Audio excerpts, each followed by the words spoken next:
So, upon rewatching season 1 of Succession, which just might be the best piece of television that I've ever laid my eyes on, this idea came to my head, which is, just explain every single nerdy, economical, complex word. Even though I think the show does a really good job at this, even when you're watching, you can understand, the stakes going on, but even if you don't.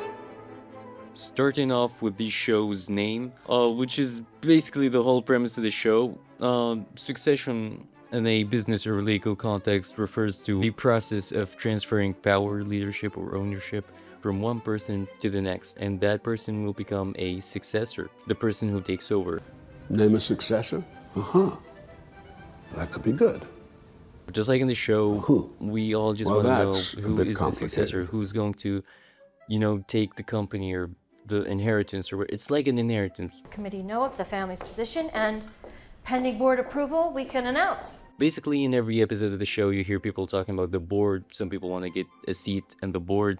But what is the board? A board of directors is a group of people, usually somewhere between 8 to 15, who are elected to officially oversee a company on behalf of its shareholders. I'm going to dumbify this whole thing. Basically, the shareholders own the company, or they own shares of the company, but you can't just gather all of the shareholders in one place in every meeting to make decisions and whatsoever. So they elect a group of people that they think are capable of doing this task, and they all, work in the company. And this group of people just makes decision and they represent the shareholders. For example, just like later on the show when Kendall tries to, take over and he makes a vote of no confidence, the people who vote are the people of the board, the people, representing the shareholders. Those are the people that vote if they wanna. In that case, they vote that they think Logan is just not fit for the company, so they take him out. Look, we need a statement by 6:30. In the second episode, we can see that everyone is trying to, come up with a decision before a certain deadline, which is 6:30 in the morning. They need to figure out who's going to become CEO so they can announce that before 6:30. So you might be thinking, why that time? Basically, the US stock market, specifically the New York Stock Exchange, opens for trading at 9:30 Eastern Time at 9:30 a.m. However, pre-market trading, where institutional investors, hedge funds, and algorithmic systems begin placing orders, starts as early as 4 a.m., with the most active pre-market window running from roughly 6:30 a.m. This is why the board is sprinting at 3 a.m. to, come up with a decision in order to protect the stock price before billions of dollars in market value potentially evaporate. Yeah, well, we've got a very aggressive drop in our share price, so I think that's appropriate. Good. But what is a stock or stock price?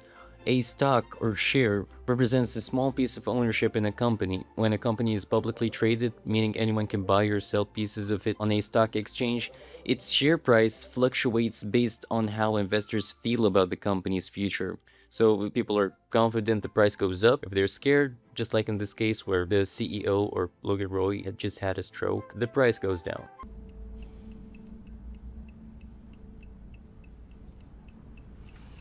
It'll stabilize. But for Waystar, the falling stock price isn't just bad PR, it literally triggers a debt covenant, which is the massive debt that Jerry talks to Kendall about later on. There's a huge debt problem.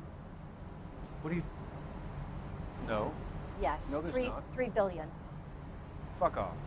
So once they get to the decision to make Kendall CEO and Roman COO, Jerry talks to Kendall about a massive $3 billion loan that his dad took, which is called a debt covenant or a loan covenant, which is a rule written into a loan agreement that the borrower must follow, which is like a bank saying, we'll lend you the money, but if something happens, we want it all back right now. And for this case, if Waystar's stock price drops below 130 per share, the bank can demand the entire $3 billion back immediately. We owe you 3.2 billion. 3.25. Hey, I was rounding down. We round up. 3.25. So that's what a debt covenant is. Private equity firms raise large pools of money from wealthy investors and institutions, then use that money to buy or invest in companies, usually ones that are struggling, undervalued, or in need of a shakeup. They are not buying stocks on the open market like regular investors. They are taking big, direct ownership stakes. In return, they typically want control, a board seat, voting rights, or both. We need a more dynamic strategy. Now let's call it, for the sake of clarity, Strategy of 1,000 lifeboats. In finance and business strategy, a lifeboat is an emergency diversification move. A new revenue stream, a new business unit, whatever. Basically, you can imagine that the company is like a big ship, and when it's about to drown, you can have many lifeboats, which are many things. So you can basically save as much as you can off the company. VR could be a lifeboat. VR's bubble, but yeah, no bad ideas. When Kendall corrects Roman when he says that VR is a lifeboat and he tells him that VR is a bubble, but yeah, no bad ideas, aside that it was pretty fucking hilarious, Kendall's actually right. An economic bubble is when the price of an asset or a stock, a technology sector, real estate, anything raises far above its actual value. Just like we have the AI bubble right now. Everybody is investing now, but then at some point, reality catches up and the price crashes back down. That's why it's not like a reliable lifeboat that you can rely on. They call it a bubble because eventually it's gonna burst. And I'm calling for a vote of no confidence in him as CEO and chairman. I don't think I should explain a lot about the vote of no confidence because I think the show explains it pretty good, but it's basically just when people from the board vote that the CEO is not doing a great job, so Kendall can take his place. That's basically it. In a vote of no confidence, the board members formally declare that they no longer trust the current leadership to run the company. Keep your money, bring me in. We do this properly. We go fuck my dad together. Takeover. Leveraged buyout, hostile.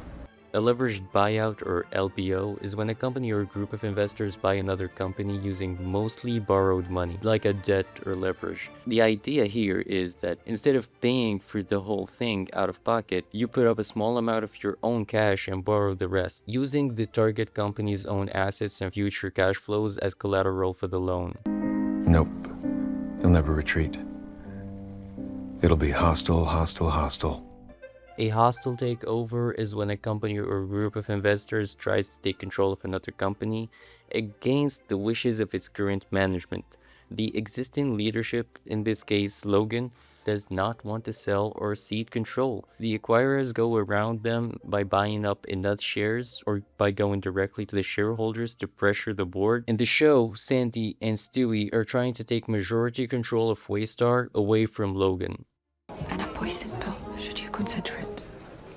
Yeah, I will have the options for our poison pill defense. A poison pill, or as it's officially called, a shareholder rights plan, is a defense mechanism companies use to make themselves extremely expensive or unattractive to a hostile acquirer. The most common version works like this: if any single investor buys more than a certain percentage of the company's shares, existing shareholders are allowed to buy new shares at a steep discount. This floods the market with new shares, diluting the acquirer's stake and making the takeover far more expensive. Poison pills are one of the few tools Logan Roy has to fight back against Sandy and Stewie without physically winning a vote. Is this a fucking bear hug? That's right.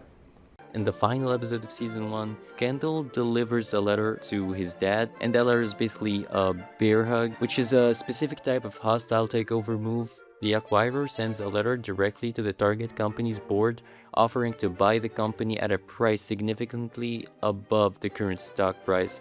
The offer is so generous that it's very hard for the board to say no to, because they have a legal duty to act in shareholders' financial interests. If the board refuses, shareholders can get angry and vote them out.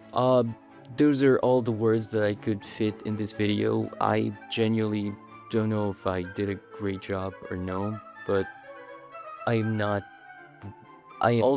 just a student at college, so I'm nowhere near an expert to be talking about this stuff. So if I made a mistake or I did not, explain a term correctly, you can guys just say the correct thing in the comments, and I will pin it or like it or whatever.